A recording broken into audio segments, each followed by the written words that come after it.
नमस्ते दोस्तों। कथा निधि चैनल पर आज की हमारी कहानी का नाम है मेरे अपने। इस कहानी की लेखिका है लतिका बत्रा। तो आइए कहानी शुरू करते हैं। सुबह के 4 बजे थे। फरवरी का महीना था। नेशनल हार्ट इंस्टीट्यूट की सूनी और सर्द गैलरी की ठंडी बेंच पर बैठी सुरभि को ना तो कुछ महसूस हो रहा था, ना कुछ सूझ रहा था। कोमा की इस स्थिति में सुन्न सुरभि ऑपरेशन थिएटर के दरवाजे पर नजरें टिकाए बैठी थी। भीतर मास्टर जी का ऑपरेशन चल रहा था। उन्हें हार्ट अटैक आया था। रात को सोते समय उन्हें कुछ बेचैनी हो रही थी। उन्होंने सुरभि को बताया तो वो रसोई समेटते हुए बोली थी, गैस हो गई है पेट में, अभी डाइजिन लेकर आती हूँ। उसने सपने में भी नहीं सोचा था कि जिनको आज तक साधारण खांसी जुकाम के अतिरिक्त कभी कुछ भी नहीं हुआ, उनकी इस बेचैनी का कारण गैस या बदहजमी के अलावा कुछ और भी हो सकता है। उन्होंने सदा एक नियमित जीवन जिया था। सैर और योगाभ्यास नियम से करते थे। खान पान भी उनका सादा सा था। दोनों सुबह 7 बजे अपने अपने स्कूल के लिए निकल जाते थे। मास्टर जी कार से सुरभि को उसके कन्या विद्यालय छोड़ते हुए अपने राजकीय उच्चतम माध्यमिक विद्यालय पहुंचते थे, जहां वे गणित के अध्यापक थे। लौटते भी दोनों साथ ही थे। उनके कोई संतान नहीं थी। विद्यालय से लौटकर शाम को वे दोनों विद्यार्थियों को ट्यूशन पढ़ाते थे। ये कक्षाएं वित्तीय कारणों से नहीं ली जाती थी। जो होनहार छात्र बड़े बड़े कोचिंग सेंटरों की मोटी फीस भर पाने में असमर्थ होते थे, उन्हें ये दोनों पति पत्नी नाम मात्र की गुरुदक्षिणा लेकर पढ़ाते थे। मास्टर जी अपने छात्रों में बड़े लोकप्रिय थे। वे अपने हंसमुख और मित्रवत व्यवहार से छात्रों के गुरु ही नहीं, मित्र भी बन जाते थे। वहीं टीचर आंटी हालांकि अपने गंभीर व अंतर्मुखी स्वभाव के कारण छात्रों से अधिक घुलती मिलती नहीं थी, परंतु उनका स्नेह बच्चों के लिए कम न था। सारा दिन इतने सारे बच्चों में घिरे रहकर उन्हें कभी अपनी संतान के ना होने की कमी महसूस ही नहीं हुई। अवकाश के दिनों में भी बच्चे अक्सर उनसे कुछ न कुछ पूछने पढ़ने चले आते थे। पूरा जीवन इसी ढर्रे पर चलते बीत रहा था। आखिरकार मास्टर जी सेवानिवृत्त हो गए। अब उन्हें अपना सरकारी आवास खाली करना था। मास्टर जी उम्र के इस पड़ाव पर आकर किराए के मकानों में भटकना नहीं चाहते थे। इंदौर में उनका अपना घर था, जो किराए पर चढ़ा रखा था। मास्टर जी चाहते थे कि अपना बाकी का बचा समय वे उसी पैतृक मकान में व्यतीत करें जिसमें उनका बचपन बीता था। सुरभि की सेवानिवृत्ति में अभी 5 साल बाकी थे, पर मास्टर जी की इच्छा का सम्मान करते हुए उसने ऐच्छिक सेवानिवृत्ति ले ली। इंदौर शिफ्ट होने से पहले उनके मित्रों व छात्रों ने मिलकर उनके लिए विदाई समारोह का आयोजन किया और अश्रुपूरित आंखों से उन्हें विदा किया। इंदौर हालांकि मास्टर जी का पैतृक निवास था, पर जीवन के 40-50 वर्ष उन्होंने कानपुर में ही व्यतीत किया। इंदौर तो बस साल में 2 बार या एक आध बार ही आना होता था। अब यहाँ की दुनिया उनके लिए लगभग अनजान ही थी। अड़ोस पड़ोस के अधिकतर पुराने लोग या तो स्थानांतरित हो चुके थे या स्वर्गवासी। नई पीढ़ी से परिचय तो नाम मात्र का था। शुरू के 8-10 दिन तो सामान इत्यादि व्यवस्थित करने में व्यतीत हो गए। उसके बाद करने को कुछ नहीं था। दोनों जैसे नौकरी से सेवानिवृत्त नहीं हुए थे, बल्कि जीवन की तेज बहती धार से छिटक कर दूर आ गिरे थे। अपने शहर में अपरिचय का महासागर ठांठे मार रहा था और दोनों पति पत्नी उसके किनारे हतप्रभ से खड़े थे, अकेले, उदास और किम कर्तव्य विमूढ़। सुरभि रोंआसी हो उठती। इस उम्र में किसी नए स्थान पर जड़े जमाना आसान तो नहीं। ऐसा विकराल अकेलापन जीवन में उन्हें कभी महसूस नहीं हुआ था। इंदौर आने का निर्णय कहीं उनकी भूल तो नहीं थी। जिस अपने शहर में लौटने को मास्टर जी इतने लालायित थे, वहां दूर दूर तक कोई अपना दिखाई दे नहीं रहा था। अपनी संतान के ना होने का दुख भी सालने लगा था सुरभि को। काश समय रहते कोई बच्चा ही गोद ले लिया जाता, तो उसी के सहारे जिंदगी कट जाती। सुरभि तो सदा अपने आदर्शवादी पति की परछाई बन उन्हीं के पद चिन्हों पर चलती आई थी। मास्टर जी कहते थे कि 1 या 2 स्वयं के पैदा किए बच्चों की रगों में अपना खून दौड़ाने से कहीं बेहतर है पराये कहे जाने वाले बच्चों की रग रग में मनुष्यता और उत्तम आचार विचार भर दी जाए। पूरी उम्र दोनों पति पत्नी इन्हीं उसूलों और आदर्शों पर चलते आए थे। लेकिन आज सुरभि का मन डोलने लगा था। उदास तो मास्टर जी भी थे, पर उन्होंने हौसला नहीं छोड़ा था। बरसों पहले एक अनजान शहर को अपना बना लिया था, तो इस शहर को फिर से अपना बनाने में कितना समय लगेगा। इसी तरह की उत्साहवर्धक बातों से वे सुरभि का हौसला बनाए रखते। शीघ्र ही घबराकर हतोत्साहित होने वालों में तो सुरभि भी न थी। उसने स्वयं पर काबू पाया और अपने लिए कुछ रचनात्मक कार्य सोचने लगी। सुरभि के घर जो काम वाली बाई आती थी, उसे पढ़ना लिखना नहीं आता था। अध्यापकों के घर में अशिक्षित? ना, यह नहीं हो सकता। सुरभि ने उसे शिक्षित करने का बीड़ा उठाया। वो दुलारी के लिए स्लेट, कॉपी, पेंसिल और अन्य आवश्यक सामान ले आई। 2-3 दिन तो वो बड़े उत्साह से पढ़ने आई, लेकिन शीघ्र इस कवायद से ऊब गई। पढ़ने में आनाकानी करने के लिए उसके पास 100 बहाने थे। कहती, इस उम्र में ये सब ना सीख पाएगी वो। आधी जिंदगी तो बीत गई, अब पढ़ने का क्या फायदा। पर सुरभि ने हार नहीं मानी। उसने ठान लिया था कि दुलारी और उसके जैसे अन्य स्त्रियों को शिक्षा का महत्व समझाकर उन्हें पढ़ने लिखने की योग्य बनाकर ही दम लेगी। दुलारी पास की बस्ती में ही रहती थी। सुरभि ने मास्टर जी को अपना मंतव्य बताया और दोनों अब रोज शाम को बस्ती का चक्कर लगाने जाते। उन्हें यह देखकर हैरानी हुई कि वहां लगभग हर कच्चे पक्के घर में रंगीन टीवी, कूलर, फ्रिज इत्यादि मौजूद थे। बिजली के नियमित कनेक्शन न होने के कारण मुख्य सड़क से गुजरती हाई टेंशन तार से बिजली चुराई जाती थी। मोबाइल फोन तो खैर हर छोटे बड़े के हाथ में था ही। प्रगति के नाम पर क्या यह कम था? चाहे जगह जगह कूड़े कचरे के ढेर और कच्ची गलियों में जमा कीचड़ व मच्छरों की भरमार ही क्यों न हो, खुली नालियों में शौच करते बच्चों पर भी किसी को ऐतराज न था। सामुदायिक नल के काई जमे चबूतरे पर पानी भरने के इंतजार में लड़ती झगड़ती औरतों के पास फुर्सत ही कहाँ थी वहां की गंदगी साफ करने की। मर्द चाहे निठल्ले हो या कामगार, शाम होते ही दारू के अड्डे पर जमा होकर पीना पिलाना, फिर औरतों पर फिक्रे कसना, बाद में आपस में मार कुटाई गाली गलौज करना ही इनकी मर्दानगी का सबूत था। बच्चे खुची मर्दान के घर पहुंचकर औरतों व बच्चों को पीटने में खर्च होती। बच्चों को इन लोगों ने सरकारी स्कूलों में डाल रखा था, पर उसका कारण शिक्षा के प्रति जागरूकता कतई नहीं थी। सरकार की ओर से हर विद्यार्थी को जो मुफ्त में वर्दी, दोपहर का भोजन और पैसे दिए जाते थे, प्रलोभन कम तो नहीं था बच्चों को स्कूल भेजने के लिए। जितना बुरा हाल उस बस्ती का था, उतनी ही दृढ़ता से सुरभि ने निश्चय कर लिया उसे सुधारने का। मास्टर जी ने उसे पूरा सहयोग दिया। सबसे पहले वे दोनों क्षेत्र के विधायकों से मिले, कई अधिकारियों से भी मिले, कई दफ्तरों के चक्कर काटे। सबको उन्होंने बस्ती की दुर्दशा और समस्या बताई, अपनी योजना समझाई।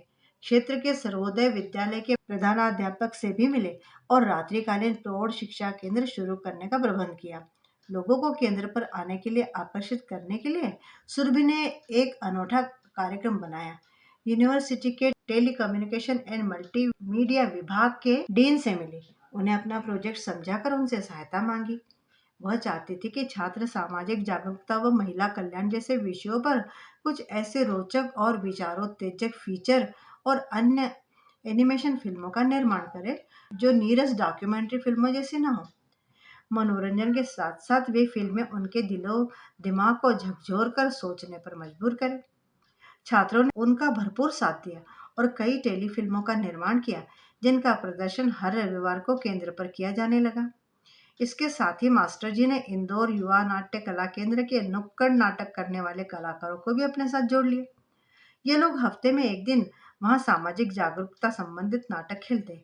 कुछ लोग केवल नाटक और फिल्में देखने आते और कुछ केंद्र द्वारा परोसी गई चाय पीने। कुछ भी हो, चिंगारी लग चुकी थी। बस्ती के जिन लोगों ने इन दोनों पति पत्नी को पागल की संज्ञा दी थी, वे सब अब इनकी अथक मेहनत और लगन से विस्मित थे।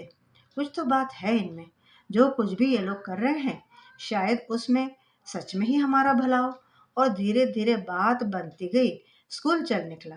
सुरभि और मास्टर जी के चेहरों पर थकान तो थी, पर सफलता की रौनक का तेज भी था।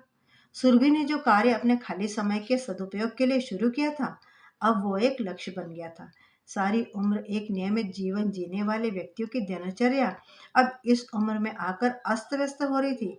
देर रात तक काम करने की वजह से अक्सर सुबह की सैर छूट जाती। सुबह सुबह कभी नुक्कड़ और नाटक वाले तो कभी मल्टीमीडिया के विद्यार्थी आज उठते नए नए विषयों पर विचार विमर्श करने। कभी बस्ती के निवासी ही आ जाते अपनी समस्याओं के समाधान के लिए। कोई अपने घरेलू झगड़ों का निपटारा मैडम जी से करवाना चाहता था, तो कोई किसी सरकारी दफ्तर में फंसी अपनी किसी समस्या के निराकरण का रास्ता पूछने आता। कभी कुछ लोग एकत्र होकर आते और अपनी नई नई आवश्यकताओं की सूची मास्टर जी को पकड़ा देते। खुली नालियां ढकवानी हो, बहते लीवरों की सफाई करवानी हो, मच्छर मारने की दवा छिड़कानी हो, या जमा पानी में लाल दवाई, लोग अब सरकारी दफ्तरों के चक्कर न काटकर सीधे मास्टर जी के पास ही आ जाते। सारी उम्र मास्टर जी ने एक जगह बैठकर मात्र अध्यापन कार्य ही किया था। अब इस तरह की भागदौड़ उनके स्वास्थ्य पर भारी पड़ रही थी। उत्तरदायित्वों को अपने आराम के लिए बीच में ही अधूरा छोड़ देना, ना तो उन्होंने खुद सीखा था, ना ही अपने विद्यार्थियों को सिखाया था। सुरभि कभी आराम करने या समय पर खाने पीने को कहती, तो वे नजरअंदाज कर जाते। काम के जुनून में अब वे अपनी छोटी मोटी शारीरिक परेशानियों को सुरभि से छिपा जाते। उसी का नतीजा आज सामने था। रात को सोते समय दी गई डाइजिन किसी काम न आई थी। अपनी बेचैनी को वे भरसक दबा रहे थे। उधर सुरभि रजाई में घुसते ही से सो गई।